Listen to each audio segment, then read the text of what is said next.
Summer. Hey, how's it going today? Oh my gosh, great. I mean, she just shared some freaking amazing news right before we went on. Yeah. So I was already excited, but now I'm like that kind of excitement. I know, right? Yeah. Oh my gosh. So super excited and just feeling high on life and things that we're doing. And I'm just like, and then I love Thursdays doing this with you. Oh yeah. Thursdays are always our best days. I mean, it's like my best day because I get to spend it with Jen and I get to spend it with all of you. And just there's so many amazing things that are happening for us because we're following what we teach. We're following, we're modeling what we love to do and it aligns with our values. So, and we always talk about that. And so the exciting news is, you want to tell them the exciting news, Jen? Yeah, you do it. Because you know, I'm like, I know, and I had to just bring that on you right before the show, right? So, Exciting news. We're going to have our first article published in Pink Villa, which is in India, and it's for one of the top entertainment sites, Bollywood entertainment sites. So we are really excited. We are going to be doing hopefully I think they had mentioned a weekly section for us for our articles. So we're very excited about that. Woo, woo, woo. So the Life, Love, and Money with Summer and Jen is international. We're taking that into India. We've talked with people in Italy. We've like talked to so many people. So I have the dog. The babies are our guests today. Everybody. That's Ada, right? That is Ada. Hey, Ada. Oh my gosh. Okay. So they never do this to my husband. Ever, ever, ever. So when they're in his office, this never happens. She's like this cute furry teddy bear, but live. Yeah, live. Live and loud and live, and she's in the office. So we shall move on. Yes. Because we will let you know. Well, first of all, we'll let you know when that article posts. Number one. Number two, you want to tell them a little bit about the Mastermind group?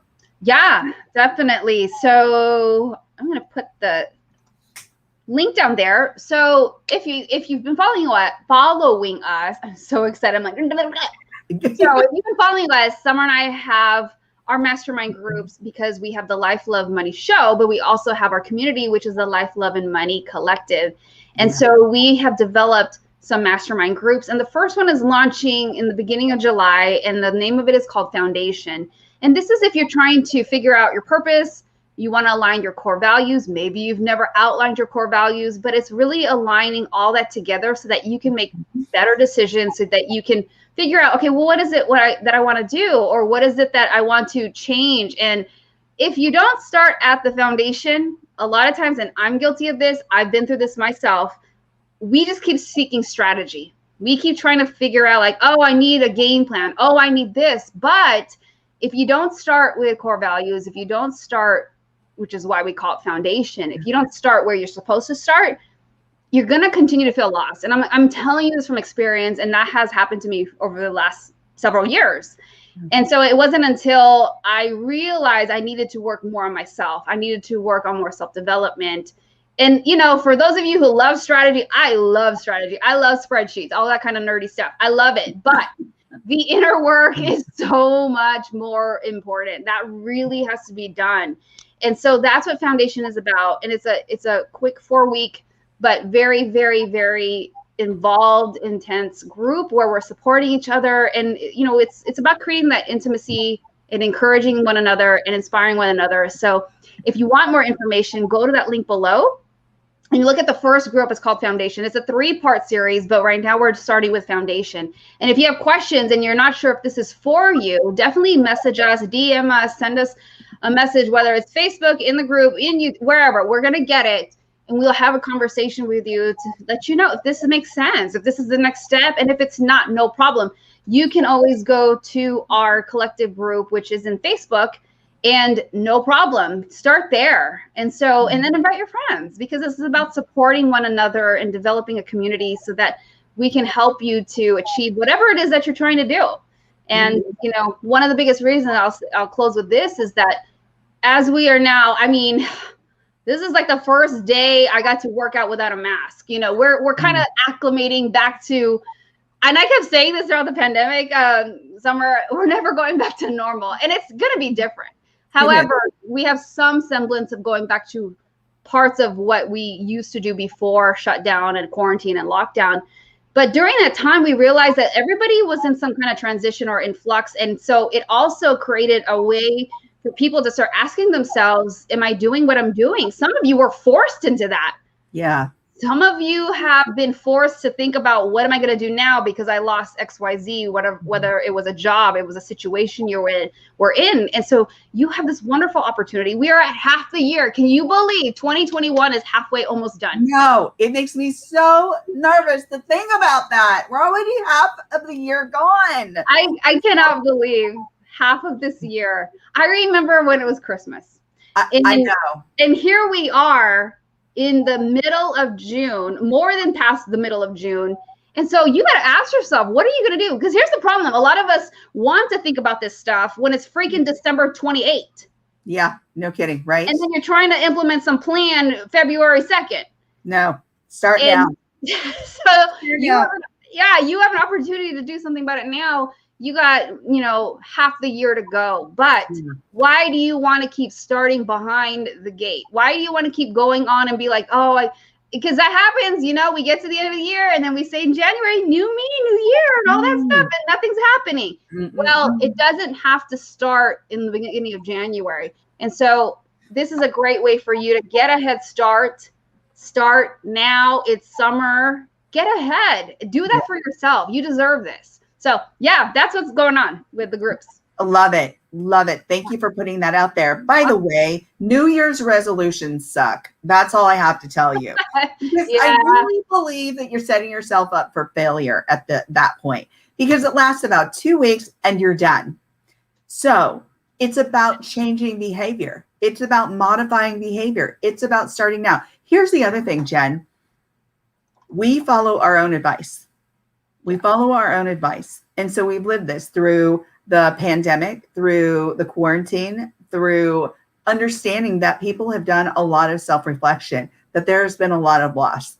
But you and I have taken this time to really nurture an idea and cultivate that idea. Yeah. And look at where it's taken us. We are going to be celebrating our 1-year anniversary. And we have developed the show. We have developed the collective on Facebook. We have developed the website and the mastermind groups. And now we are going to be doing features in a very high profile social media platform in India. We have gone international. So we have used this time to cultivate this idea. Use the time in your life, folks, to cultivate your ideas. And it's, I love to say that we have dreams, and I'm not like, poo-poo on dreams, but I love dreams. But it's what you do with those dreams that make a difference. Yeah. It really is. And so I just want to put that out there, because I'm not one, I really believe in the last few years, I was like, New Year's resolutions. And I really think we just kind of set ourselves up for failure, because we can work on these things all year long. And we can revise, we can make better, whatnot. And so start now. And if you have questions about our mastermind groups, ask. We're here to answer your questions. Seriously, we are here every Thursday to answer your questions. Yeah, seriously. Right? Okay. So speaking of a question, we have a question. You want me to read that now, Jen? Yeah, please. Let's do it. Okay. All right. Okay. So we are on episode, by the way, 38. Episode 38 of the Life, Love, and Money Show with Summer and Jen. It's amazing. It's amazing, right? It's amazing to me. There was a point in time several years back where I'm like, I don't know if I could do a live. I don't even know if I could do video. And it's funny, we do this like several times a week, every week. I know. I used to, what was that first platform that came out? That Periscope. Periscope. Yeah. I did one and I was like, I'm never doing it again. I'm never doing it again. And here I am, never say never. Here I am doing these lives like all the time. It's but crazy. Here's the thing, Jen.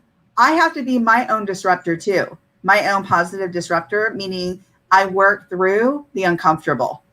Yes. Through it. And so that's what I've done by being live and doing it on a frequent basis, is working through the uncomfortable. All right. Our question today is, when I look at my money situation and how I spend money, I look at the rewards to risk factors. Is there any room for being impulsive? Do I always have to think about money from a real rewards to risk factor framework? And the overarching question here that really came out of this was, is impulsive spending okay? Right? So we can look at rewards to risk factors, but this question also deals with like impulsive spending. So is it okay? Is it okay to do some impulsive spending? Well, I think we all do impulsive spending every now and again, but I want to just make really clear what impulsivity is. It's being impetuous, right? It's acting on instinct.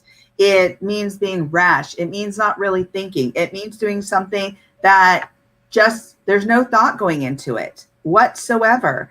And that basically means that they're based on impulses, short waves, right? Short actions. And those short actions are not thought out. So they are quick feelings, short actions. They could be habit forming, their impulsivity. And what that means is you continue to do those quick actions to gain a certain feeling. Whatever that feeling is that you are trying to fulfill is the reason for those short actions. So that impulsivity. So when I say that, it's really great to kind of do some self-reflection and say, what am I trying to do here?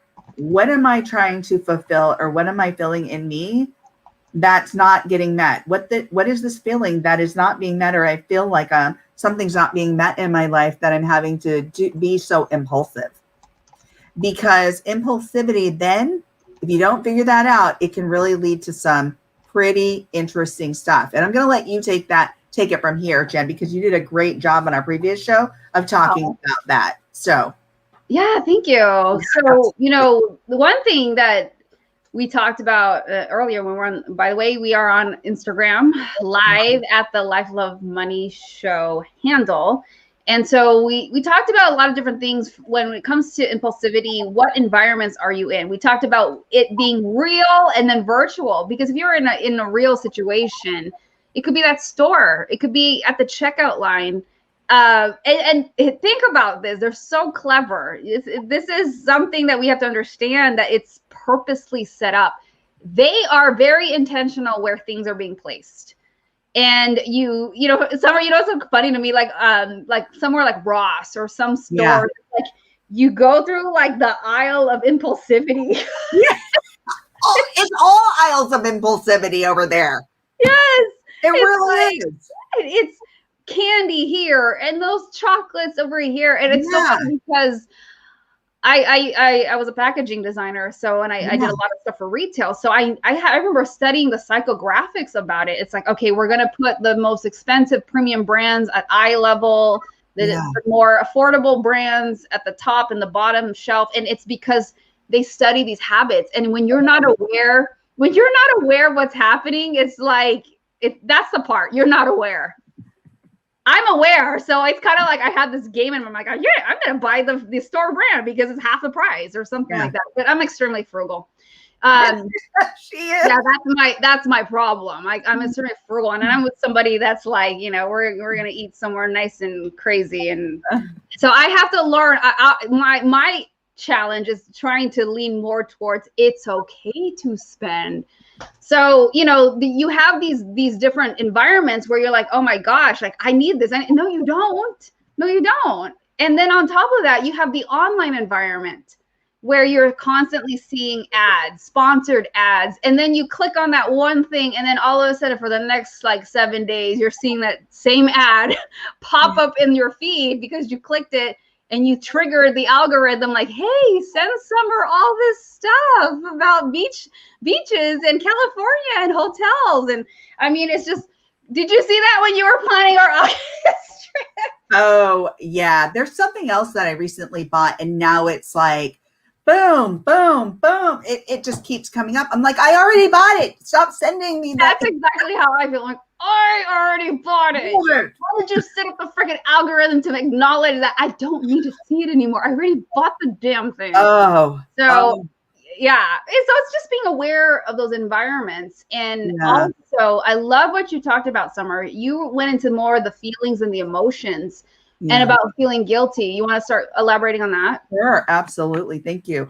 Yes. So a few of the questions that I wanted to really put out there. So when we talk about impulsive spending, it can really be a habit. It can be something that was modeled for you. It can be that you're trying to fulfill something that's void in your life that you're looking for. So a few of the questions that I would suggest asking yourself, because really this may be coming from an emotional space in your life. And once you do start tapping into that,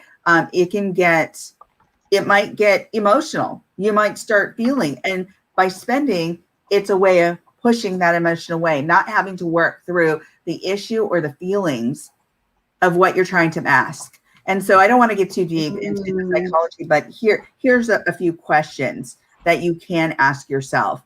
Does it feel okay?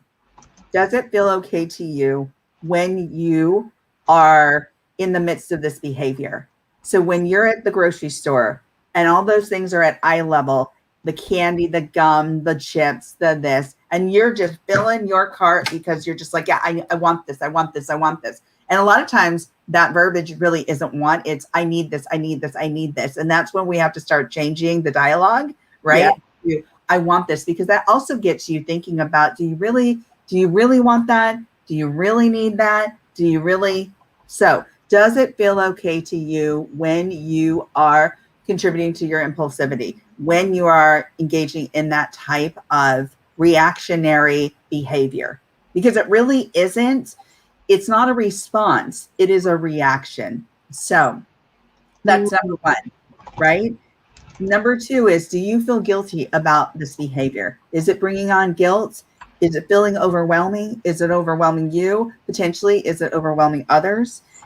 Is it impacting your daily life? So are these thoughts and behaviors impacting your daily life? Meaning, are you doing it consistently enough that you find that you can't break away from this behavior or these patterns?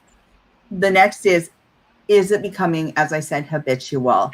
And then, is it affecting you? How is it affecting you? And is it affecting those around you? Are you having to ask to borrow money? Are you trying to look for ways to pay your debt because of the consequences of impulsive spending? So it's really important to start digging a little deeper and thinking about what your needs are and why you're trying to fill this behavior. What's happening with you that you're trying to kind of mask what you're feeling by the behavior, the impulsivity of spending. So there are my contributions in regards to what questions to ask yourself, because I think that when we start becoming very aware of our own emotions, our own feelings, of our reactionary behavior, that's going to make a big difference on how we respond.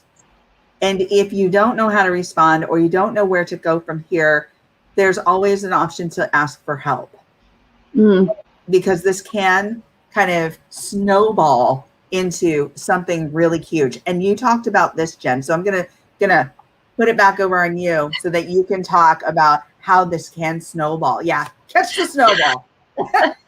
Yes, and shout out to Viviana Krall for bringing up this a really interesting part about, is this dangerous, or can this be dangerous? And we had mentioned that there's varying degrees, and with what Summer just mentioned, it's so true, because if you're not paying attention, and I'm going to bring it back up, but sure. She asked, is your behavior affecting those around you? Yeah. Because like either you are going to, whether you're by yourself or whether you are with a spouse, married partner, we have children involved. I mean, even more so because now there's other people directly involved. But when you start going into the realm of like bills aren't getting paid, you're late on things, you're not being financially responsible, the danger is that you are starting to dig yourself into a huge freaking financial mess. And not only that, so then of course that affects a lot of things, your work, your ability to focus. You could get behind on payments. Your credit score is probably going to drop a lot depending on how behind you are because you don't have the money and because you spent it impulsively on something else that the money shouldn't have gone to. You don't have enough money at the end of the month to pay bills. And so that's even just the surface. If you go further down and more time would pass and you don't change this behavior, not becoming aware of it, the danger could even get bigger. You could, there are people who fight over money and marriages that are broken up because of impulsive spending. It gets to the point where it gets out of hand. And a very, very severe example would be gambling. You're not necessarily buying something, but it's the same idea and concept that you're buying the entertainment of gambling the money away. And I mean, I talked about this, I don't know if it was last week or 2 weeks ago, where I had a client who her partner had a $40,000 gambling debt. Whoa. Yeah, it was nuts. And speaking of what you said, is your behavior affecting other people? Yeah. What's so crazy was she found out that her partner was asking family members of my client, not her own side, but the other side, for borrowing money. Oh my God.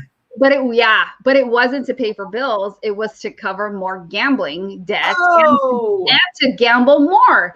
So needless to say, it destroyed the relationship. I mean, it was a mess. It was a mess. And they even had a property together. It was a mess.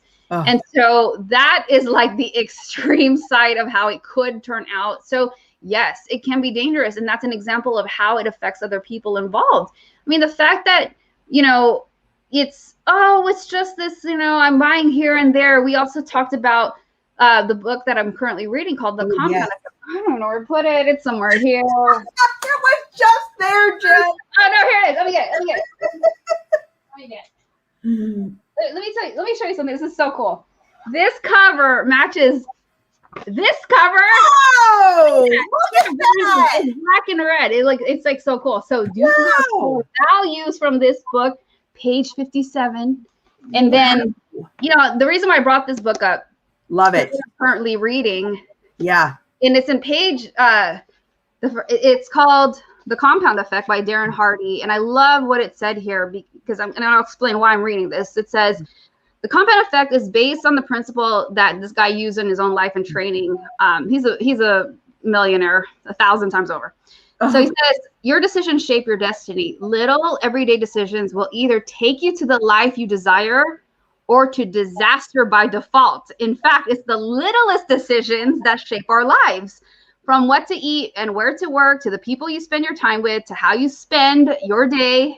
Every choice shapes how you live today, but more importantly, how you live the rest of your life. And I know I want you to talk about the superpower after this, but the thing that's why this stuck out, because there are going to be people that say, yeah, but it's just $1. Oh, but it's just $20. It's nothing. But compounded over time, it has a dramatic effect. And, there was a chart in here that talked about what if you just bought coffee all the time? What if you were constantly saying, it's just $3, it's just this, it's just this. And so there was a graph in here. I'm trying to see if I can find it. But the graph was look up again, Jen. Can you hold it up again? This one? Okay. Yeah, great. All right. Darren Hardy. Okay. Yeah. So here's the chart. I found it. All right. That is if somebody spent buying coffee over it was $4. $4 a coffee day habit for over 20 years. So we're constantly saying, oh, it's just $4 over 20 years. And this is a concept we've talked about. Every day? Yeah. Was it every day?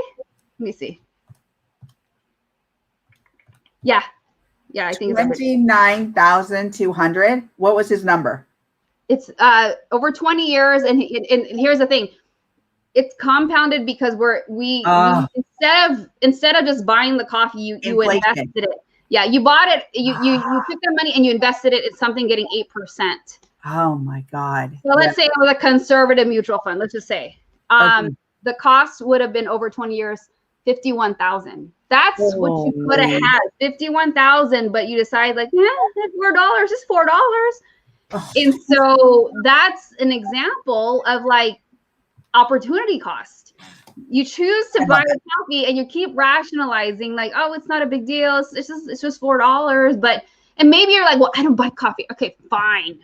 Then slash that number in half. Whatever. The point is, when you are not intentional about what you're doing with your money, when you are not intentional about how it should be spent or saved, that is a loss. And that's where the danger is, because you don't even know your choice of how you use that money. And you got to think about the opportunity cost. Yeah. What if that money could have gone to retirement? What if that money could have paid for your kid to, put a down payment on their house or going to college, whatever it is. The point is it could have gone somewhere else. And heck, if coffee is your thing, have at it, but at least be intentional. I think that's the point that I think I want to drive home. It's not that I'm saying coffee's bad. I drink coffee every day, but I make it at home. But the point I'm trying to make is, at least if you are going to do that, whatever it is, do it because you understand that that's your end goal. That's your strategy. That's how you want to do it. And there's intent behind it versus being impulsive and just kind of, well, I didn't know I was doing that. Do you see the difference? And I think a huge difference. Yeah. Sorry. There's a huge difference there. Yeah. Because you've got 20-cent cup of coffee versus a $4 cup of coffee. You now have spent $4 for 20 years, which is $29,000. Then you've got that opportunity cost, which you could have gained $22,000 over that duration, right? And so opportunity lost. So it's really, I think we need to, like everything else we talk about here, and this is so critical, start from the beginning and tap into the why. Tap into your reason, tap into your feelings, tap into the thought process and the wellness behind what am I doing? Or maybe not wellness, right? What am I doing? Not being well, to mask my feelings. What am I trying to feel here? It's kind of like when you take a shopping cart, right? And you fill that up and fill that up and fill that up and fill that up and fill that up because of just impulsively spending, right? Yeah. Impulsively shopping. And you look at the cart and go, wow, do I really need this? Is this something that I really want? But impulsive spenders don't. Kind of like the example that you made regarding the gambling. Mm-hmm. You don't. And you think, this feels good. And there's something biological happening. I don't want to get into this, but there's that serotonin, that dopamine that begins to rise, that begins to make you feel like elated, happy, like excited. That is the dopamine. That is like, ooh, that happy feeling. Jen, that serotonin and dopamine, that lift that you get when you exercise. You feel better. Like that's what's happening with that impulsive spending. That's what's happening with that gambling problem. So a lot of times it's not just a conscious thought, unconscious thought. It's biological. It's things that are happening in your body. And if you can't think about this rationally, about what it is that you're doing to yourself and to others potentially around you by impulsive spending, if it becomes habitual, if it impacts you in your daily life, if it's impacting those around you, I would suggest getting some help. I would suggest getting some help. Ask for help. And, I have to say that I have experienced family member around me growing up who had a gambling issue, and that person tapped into family so many times, and that family gave to that person and gave thousands of dollars to that person. And yet that person continued with that behavior and had to file for bankruptcy like 2 or 3 times. Wow. Yes. So I've seen it get really bad. I see how it can impair families. It can impact families. And then one family member that person leans on other family members, and it just becomes uncomfortable. It's unhealthy. It's unwell. So if you feel like you have an impulsive spending habit, or just, I mean, I've even had friends who, I mean, as crazy as it might sound, were like impulsively doing other types of behavior. I won't get into that, but very interesting types of behavior. You got to look at the root cause. Oh, yes. Why? What you're trying to feel, what feelings are overcoming you. And if they are overcoming you, can you think about this clearly? If not, I would suggest getting some help. So yes, great advice. Yeah, it gets to a point where you do need to get help, and it's okay. We've talked about that, especially this month, because it was Mental Health Awareness Month, and it's so important we got to learn how to set our ego and pride aside and realize it's okay to get help and talk to others about it, because you don't want to get to a point where the example that comes into my head, I have friends who had parents who didn't want to get checked out at the doctor, and they found out they were in stage 4 cancer. Oh. Things like that. You know, it's like, why wait to the very end when so many things could have been helped earlier on? So this is to encourage you to, you know, be able to speak out about it and get the help. And it's perfectly fine. It's easier. It's not easy, but it is going to be easier to try to help you when you're not at level 10 and you're still maybe, you know, in the middle, and, you know, just depending, it doesn't matter where you're at, reach out and get the help that you need. Yeah, absolutely. All right, let's go. Let's throw this to our nugget. Let's go to our nugget for today.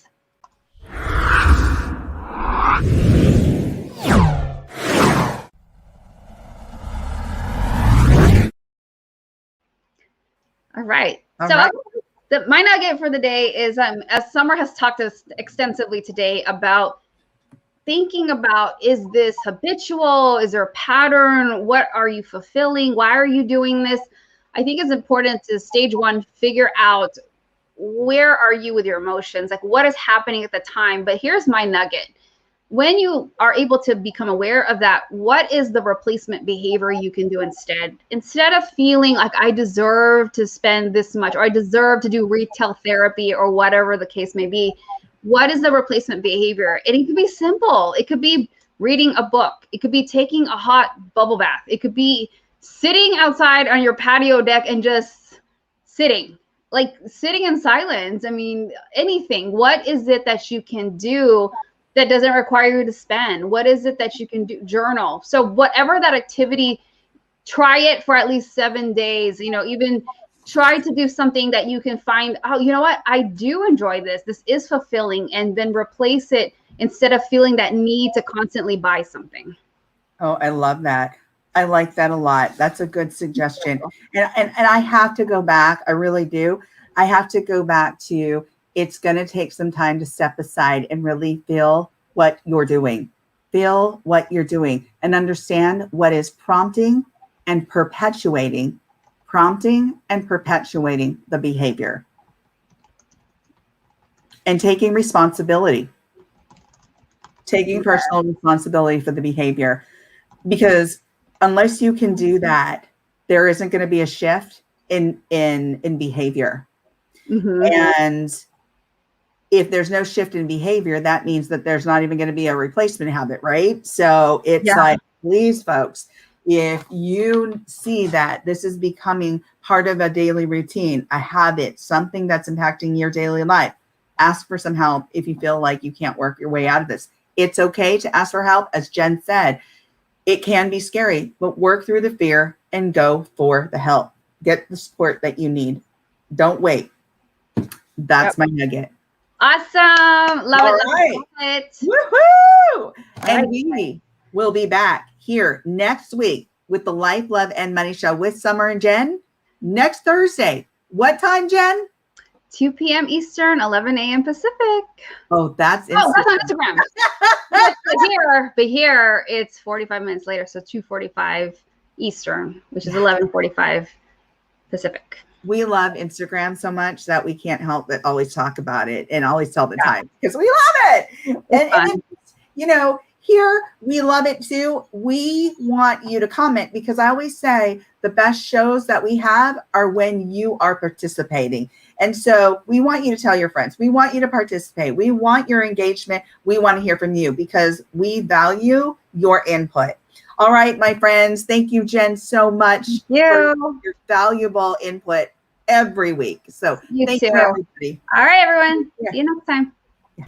Thank you for watching the Life, Love, and Money Show with Summer and Jen. Dr. Summer Watson is the owner of the production and coaching company Core Women, LLC, is a doctor of psychology, has a depth of experience working in both for-profit and nonprofit in human services and mental health, is a professional coach, seminar host, documentary film producer, and an author. Jen Fontanilla is a former financial advisor and now a certified money coach, speaker, and has published 6 books. She has worked with organizations such as the Walt Disney Company, Warner Brothers, Target, Goodwill, and the U.S. Air Force.